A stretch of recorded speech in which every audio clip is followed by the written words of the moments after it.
السلام یا سلام، السلام یا سلام، السلام یا سلام۔ بسم اللہ الرحمن الرحیم، نحمد ونصلی ونسلم علی رسولہ الکریم۔ زکوٰۃ کے مسائل کا بیان چل رہا تھا اور بتایا گیا تھا کہ زکوٰۃ یہ 4 طرح کے اموال پر آتی ہے۔ نمبر 1 سونا، نمبر 2 چاندی، نمبر 3 نقدی کیش، اور نمبر 4 مال تجارت، اور ان کا نصاب آپ کو بتا دیا گیا تھا۔ اب اگر کوئی شخص وہ صاحب نصاب ہے، یعنی اس کے پاس 7.5 تولہ سونا ہے، یا اس کے پاس چاندی کا نصاب ہے، یا مال تجارت ہے اس کے پاس، یا نقدی ہے، تو اب اور وہ مقروض بھی ہے، اس پر قرضہ بھی ہے، تو اب اس کا کیا حکم ہے؟ ایسے شخص کے لیے زکوٰۃ ادا کرنے کا کیا حکم ہے؟ تو شریعت مطہرہ اس بارے میں یہ حکم دیتی ہے کہ اگر کوئی شخص وہ صاحب نصاب ہے اور اس پر قرض بھی ہے، تو اولاً اس کے نصاب سے قرض کو مائنس کیا جائے گا، قرض کی نفی کی جائے گی، قرض کو منہا کیا جائے گا۔ اب قرض کو مائنس کرنے کے بعد دیکھا جائے گا، اگر بقیہ رقم وہ نصاب کے برابر ہے یا اس سے زائد ہے تو زکوٰۃ واجب ہوگی۔ اگر بقیہ رقم وہ نصاب کی مقدار سے کم ہے تو پھر زکوٰۃ واجب نہیں ہوگی۔ اس لیے یہ جو لوگوں میں مشہور ہے کہ جس شخص پر قرض ہو وہ زکوٰۃ ادا نہ کرے، یہ بات غلط ہے۔ قرض کو مائنس کرنے کے بعد دیکھا جائے گا کہ بقیہ رقم نصاب تک پہنچتی ہے یا نہیں۔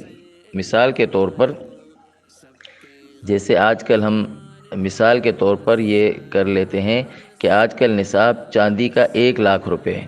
اب اگر کسی شخص کے پاس 2 لاکھ روپے ہیں، 2 لاکھ روپے ہیں، اب یہ صاحب نصاب ہے اور اس پر سال گزر گیا ہے اور اس پر قرضہ بھی ہے۔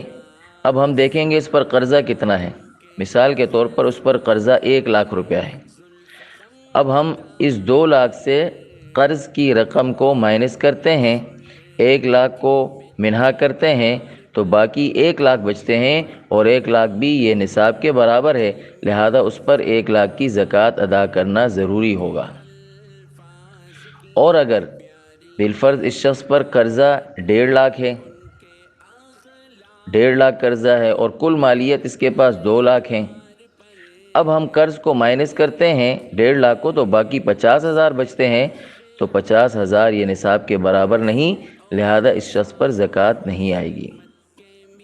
اس لیے قرض کے متعلق یہ مسئلہ ذہن میں رکھا جائے۔ اور اس سے ایک بات یہ بھی معلوم ہوئی کہ قرض ادا کرنا شریعت نے اس کو کتنی اہمیت دی ہے کہ بھئی اس کی فکر کی جائے، بندوں کا جو حق ہے اس کو پہلے ادا کیا جائے، اور بندوں کا جو حق اس کے ذمے ضروری ہے وہ پہلے ادا کرے۔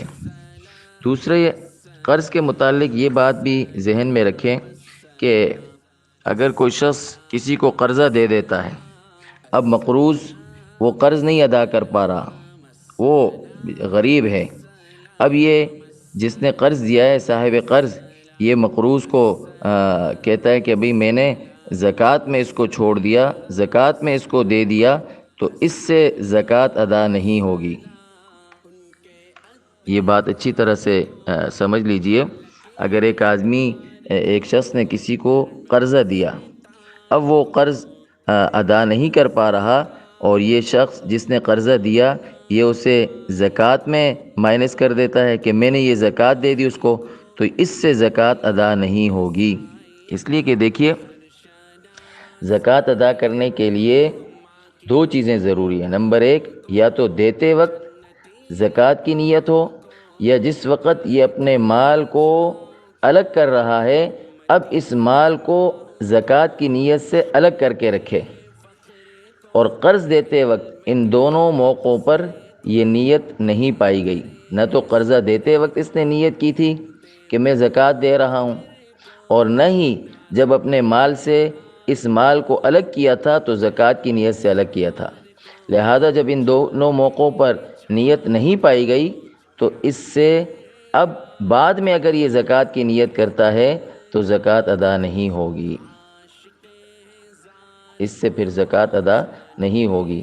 اس لیے اب اس قرض مقروض کو کہا جائے کہ بھئی اپنا قرض لوٹاؤ، ہاں یہ قرض لے لے، پھر اگر اس کو زکوٰۃ کی نیت سے دینا چاہتا ہے پھر ادا کر دے تو اس سے زکوٰۃ ادا ہوگی۔